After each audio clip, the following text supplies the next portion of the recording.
Okay, 1 cup of harina, kalahating kutsara ng salt, 1 glass of water. Half lang muna ilagay nyo ng water. Baka kasi biglang umapaw ang liit ng lagayan ko. Then, ilagdag mo ng water. Yun. I-mix lang ng i-mix. Mag-add kayo ng konting mantika para hindi dumikit sa madali siyang matanggal sa kawali. Yan. Haluin nyo lang ng haluin hanggang lumapot siya. And then, pag nilagay nyo na sa kawali, gumamit kayo ng brush para spread yung harina na tinunaw yun. Ma-form siya na bilog. Yan. Punas lang, gentle lang. Yan. I-cover up nyo yung parang may butas. Kayo na mag-adjust kung gaano kakapal ang gusto nyong wrapper.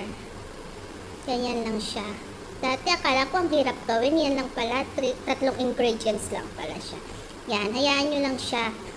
Medium heat lang siya ha. Then gumamit kayo ng tinidor para hindi kayo mapaso. Tuklapan nyo lang ng konti para may hawakan kayo.